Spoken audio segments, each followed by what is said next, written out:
Hi hello good morning. ಈಗ ಗಂಟೆ ಆಗಿದೆ 8. ಆ, ಇನ್ನು ನೋಡಿ ಮನೆ ಕೆಲಸ ಎಲ್ಲ ಆಯಿತು, ಕ್ಲೀನಿಂಗ್ ಎಲ್ಲ ಆಯಿತು. ಈಗ ನಾನು ತಿಂಡಿ ಮಾಡ್ತಾ ಇದ್ದೇನೆ, ಅಂದರೆ ಸ್ವಲ್ಪ ಲೇಟಾಗಿ ಮಾಡ್ತಾ ಇದ್ದೇನೆ. ನಿನ್ನೆ ರಾತ್ರಿ ಉದ್ದಿನ ದೋಸೆಗೆ ಅಂತೇಳಿ ಗ್ರೈಂಡ್ ಮಾಡಿಟ್ಟಿದ್ದೆ. ಬೇಗ ಮಾಡಿದರೆ ತಣ್ಣಗಾಗ್ತದೆ, ಹಾಗೆ ಚಹಾ ಕುಡಿಯೋ ಸ್ವಲ್ಪ ಮುಂಚೆ ಮಾಡಿದರೆ ಬಿಸಿ ಬಿಸಿ ಇರ್ತದೆ. ಮತ್ತು ಇವತ್ತು ಸಂಡೇ ಕೂಡ ಲೇಟ್ ಆದರೂ ಪರವಾಗಿಲ್ಲ. ಇನ್ನು ನಾಳೆಯಿಂದ ಸ್ಕೂಲು, ನಾಳೆಯಿಂದ ಇನ್ನು ಬೇಗ ಹೇಳಬೇಕು. ಇಬ್ಬರನ್ನು ಶಾಲೆಗೆ ಹೊರಡಿಸ್ಲಿಕ್ಕೆಲ್ಲ ತುಂಬ ಟೈಮ್ ಬೇಕಾಗ್ತದೆ. ಹಾಗೆ ನಾಳೆಯಿಂದ ಬೇಗ ಎದ್ದು ಎಲ್ಲ ಕೆಲಸ ಬೇಗ ಆಗಬೇಕು. ಬನ್ನಿ ಈಗ ಫಸ್ಟಿಗೆ ದೋಸೆ ಮತ್ತು ಚಾಯ ರೆಡಿ ಮಾಡುವ. ನೋಡಿ ನಿನ್ನೆ ರಾತ್ರಿ ಗ್ರೈಂಡ್ ಮಾಡಿಟ್ಟದ್ದು ನೋಡಿ ಯಾವ ರೀತಿ ಉಬ್ಬಿ ಬಂದಿದೆ. ಏನು ಹಾಕಲಿಲ್ಲ, ಅಂದರೆ ಸೋಡಾ ಹುಡಿ ಹಾಗೇನು ಹಾಕಲಿಲ್ಲ. ಉದ್ದಿನ ಬೇಳೆ ಮತ್ತು ಅಕ್ಕಿ ಅಂದರೆ ಇದು ಬೆಳ್ತಿಗೆ ಅಕ್ಕಿ, ಆಮೇಲೆ ಸ್ವಲ್ಪ ನಮ್ಮ ಬಾಯ್ಲ್ಡ್ ರೈಸ್ ಅನ್ನವನ್ನು ಹಾಕಿದ್ದೇನೆ ನಾನಿಲ್ಲಿ ಗ್ರೈಂಡ್ ಮಾಡುವಾಗ. ನೋಡಿ ಅಂತೆ ಮೇಲೆವರೆಗೆ ಬಂದಿದೆ ನೋಡಿ.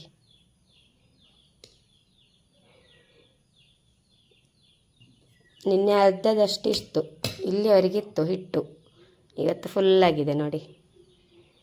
ಇನ್ನು ದೋಸೆ ಮಾಡುವ.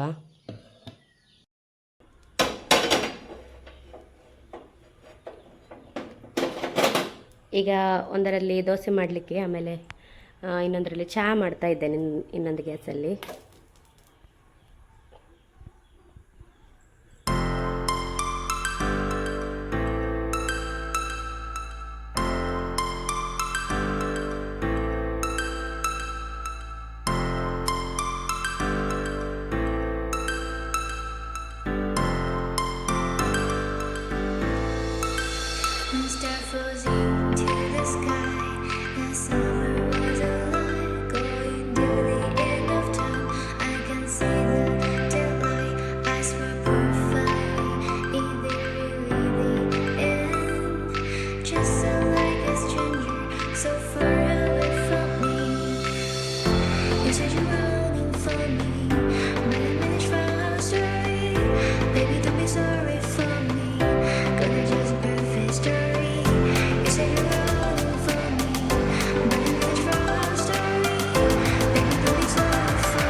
ನೋಡಿ ದೋಸೆ ಎಲ್ಲ ಮಾಡಿ ಆಯಿತು. ಇನ್ನು ಚಹಾ ಕುಡಿತೀನಿ. ನೋಡಿ ಚಹಾ ಕುಡಿತಾ ಇದ್ದೀನಿ ನಾನು, ಬ್ಲ್ಯಾಕ್ ಚಾಯ ನಮ್ಮದು.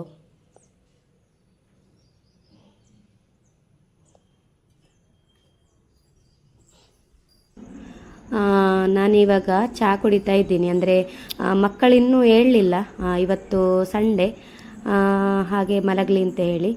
ನೋಡಿ ಗಂಟೆ ಆಗಿದೆ 9:15. ಇನ್ನು ಇವತ್ತು ಲಾಸ್ಟ್ ಅವರಿಗೆ ರಜಾ, ಅಂದರೆ ನಾಳೆಯಿಂದ ಇನ್ನು ಸ್ಕೂಲ್ ಸ್ಟಾರ್ಟ್ ಆಗ್ತದೆ. ಹಾಗೆ ಸ್ವಲ್ಪ ಹೊತ್ತು ಮಲಗಲಿ ಅಂತ ಹೇಳಿ ನಾನು ಅವರನ್ನು ಎಬ್ಬಿಸಲಿಲ್ಲ. ಹಾಗೆ ಚಹಾ ಕುಡ್ದಾದ್ಮೇಲೆ ಏನೆಲ್ಲ ಆಗ್ತದೆ ಅಂತ ಹೇಳಿ ವಿಡಿಯೋದಲ್ಲಿ ನಾನು ಶೇರ್ ಮಾಡ್ತೀನಿ.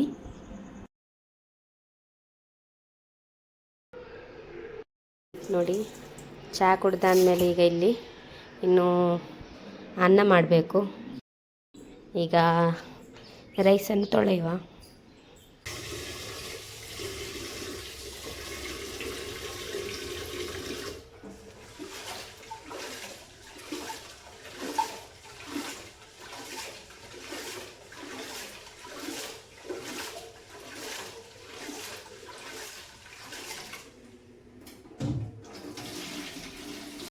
ನೋಡಿ ಈಗ ಇದು ಕುದಿ ಬಂದ ನಂತರ ಚೈನಾ ಪಾಟಲ್ಲಿ ಇಡೋದು. ನಾನು ಹೆಚ್ಚಾಗಿ ಚೈನಾ ಪಾಟಲ್ಲೇ ಅನ್ನ ಮಾಡೋದು. ಒಮ್ಮೊಮ್ಮೆ ಹೊರಗಡೆ ಒಲೆಯಲ್ಲಿ ಮಾಡ್ತೀನಿ, ಆದರೆ ಜಾಸ್ತಿಯಾಗಿ ಚೈನಾ ಪಾಟಲ್ಲೇ ಮಾಡೋದು. ನಾವು ಸ್ವಲ್ಪ ಜನ ಇರೋದು, ನಮಗೆ ಇದು ಸಾಕಾಗ್ತದೆ, ಹಾಗೆ ನಾನು ಇದರಲ್ಲೇ ಮಾಡೋದು. ಇನ್ನು ಸ್ವಲ್ಪ ಬಟ್ಟೆ ಉಂಟು ಒಗಿಲಿಕ್ಕೆ, ಬಟ್ಟೆ ಒಗೆದಾದ್ಮೇಲೆ ವಿಡಿಯೋವನ್ನು ಕಂಟಿನ್ಯೂ ಮಾಡ್ತೀನಿ.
ಬಟ್ಟೆ ತೊಳೆದು ಒಣಗಲಿಕ್ಕೆಲ್ಲ ಹಾಕಿ ಆಯಿತು.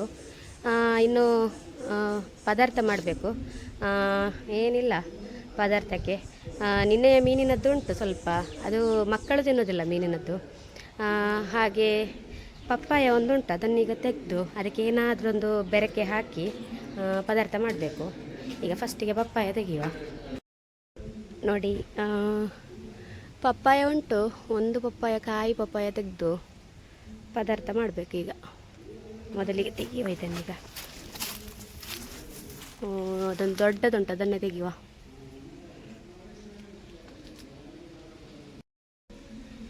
ಇದೊಂದು ಹಣ್ಣಾಗಿದೆ, ಇಲ್ಲಿ ಕೂಡ ಒಂದು ಉಂಟಲ್ಲ, ಅದನ್ನು ತೆಗೆಯುವ. ಅಲ್ಲೇ ಇಟ್ಟರೆ ಏನಾದರೂ ತಿಂದು ಹೋಗ್ತದೆ.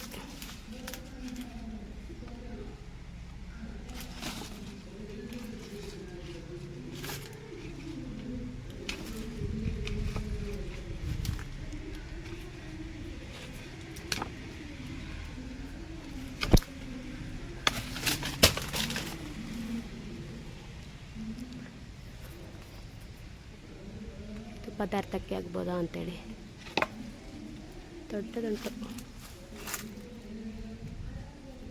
ಒಂದು ತೆಗೆಯುವಾಗ ಎಲ್ಲ ಬೀಳ್ತದೆ ಮಾತ್ರ.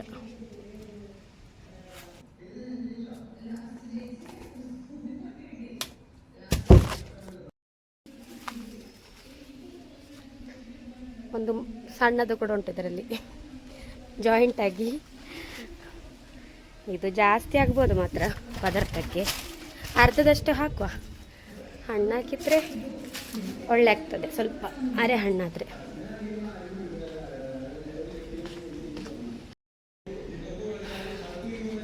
ಎರಡು ಹಣ್ಣಾಗ್ಲಿಕ್ಕೆ ಇಡಬೇಕು. ತುಂಬ ಹಣ್ಣಾಗ್ತಾ ಬಂದಿದೆ ಇದೀಗ. ಒಂದೆರಡು ದಿವಸದಲ್ಲಿ ಒಳ್ಳೆ ಹಣ್ಣಾಗ್ಬೋದು.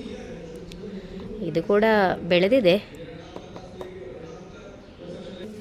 ಸಿಪ್ಪೆ ತೆಗೆಯುವ ಇದರದ್ದು.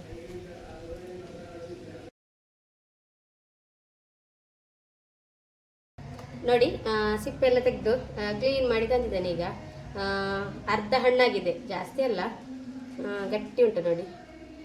ಇದರಲ್ಲಿ ಅರ್ಧ ಫ್ರಿಜ್ಜಲ್ಲಿ ಇಡ್ತೇನೆ, ಅರ್ಧವನ್ನು ಮಾತ್ರ ಮಾಡೋದು. ನೋಡಿ, ಇದಕ್ಕೆ ನಾನು ಬೆರಕೆಗೆ ಇಲ್ಲಿ ನೋಡಿ ಹಲಸಿನ ಬೀಜ ಉಂಟು, ಅದನ್ನು ಹಾಕ್ತೇನೆ. ನೋಡುವ ಯಾವ ರೀತಿ ಬರ್ತದೆ ಅಂತ ಹೇಳಿ. ಈಗ ಇದನ್ನು ಪಪ್ಪಾಯವನ್ನು ಮೊದಲು ಕಟ್ ಮಾಡುವ. ಈಗ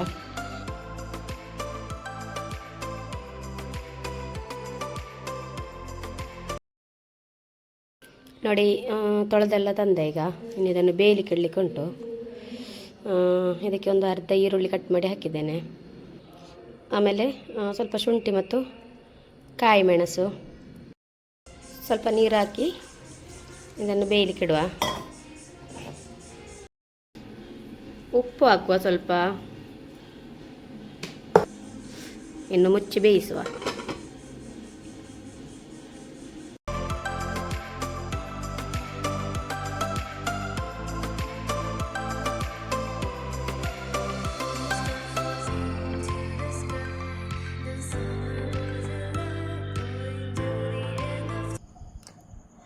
ನೋಡಿ, ಇಲ್ಲಿ ಪಪ್ಪಾಯ ಮತ್ತು ಹಲಸಿನ ಬೀಜ ಈಗ ಬೆಂದಿದೆ.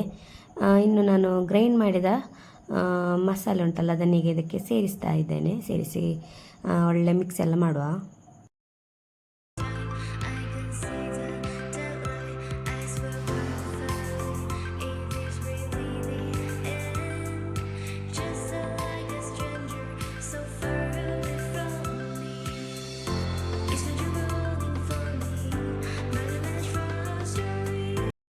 ನೋಡಿ, ಪಪ್ಪಾಯ ಮತ್ತು ಹಲಸಿನ ಬೀಜದ ಪದಾರ್ಥ ರೆಡಿಯಾಗಿದೆ. ಈಗ ಇದಕ್ಕೊಂದು ಒಗ್ಗರಣೆ ಕೂಡ ನಾನು ಹಾಕಿದ್ದೇನೆ. ಈಗ ಪದಾರ್ಥ ಅಂತೂ ಸೂಪರಾಗಿ ಬಂದಿದೆ, ತುಂಬ ಟೇಸ್ಟ್ ಆಗಿದೆ. ಅಂದರೆ ಪಪ್ಪಾಯ ಸ್ವಲ್ಪ ಸಿಹಿಯಾಗಿ ಉಂಟಲ್ಲ, ಒಳ್ಳೆ ಟೇಸ್ಟ್ ಆಗ್ತದೆ. ನನಗಂತೂ ಸ್ವಲ್ಪ ಸಿಹಿ ಪದಾರ್ಥ ಎಲ್ಲ ನನಗೆ ತುಂಬ ಇಷ್ಟ, ಹಾಗೆ ನನಗೆ ಸೂಪರಾಗಿ ಬಂದಿದೆ. ಇನ್ನು ನೋಡಿ, ನಾನು ಈಗ ಸ್ನಾನ ಮಾಡಿದ್ದೇನೆ. ಅಂದರೆ ನನಗೆ ಒಂದು ಮೀಟಿಂಗ್ ಎಲ್ಲ ಹೋಗ್ಲಿಕ್ಕೆ ಉಂಟು, ಹಾಗೆ ನಾನು ಸ್ನಾನ ಮಾಡಿ ಈಗ ಊಟ ಮಾಡಿ ಮೀಟಿಂಗ್ಗೆ ಹೋಗ್ತೀನಿ. ಆಮೇಲೆ ಬಂದು ನಿಮ್ಮ ಜೊತೆ ವಿಡಿಯೋ ಕಂಟಿನ್ಯೂ ಮಾಡ್ತೀನಿ. ನೋಡಿ, ನಾನು ಮೀಟಿಂಗ್ ಎಲ್ಲ ಹೋಗಿ ಬಂದೆ. ಈಗ ಸಂಜೆ ಇಲ್ಲಿ ಹೂ ಕೊಯ್ತಾ ಇದ್ದೇನೆ.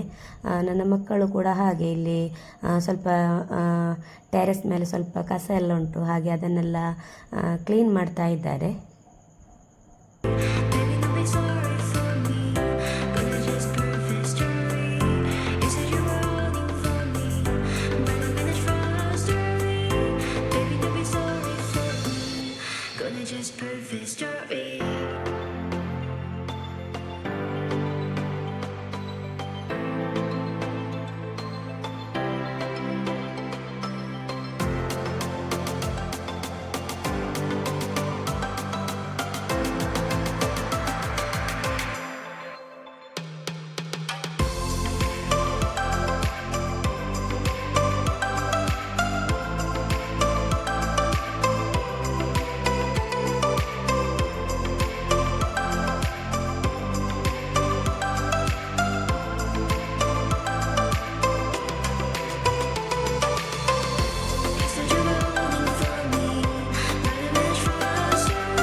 ಇವತ್ತಿನ ಸಣ್ಣ ವಿಡಿಯೋವನ್ನು ಇಲ್ಲಿಗೆ ಎಂಡ್ ಮಾಡ್ತಾ ಇದ್ದೀನಿ.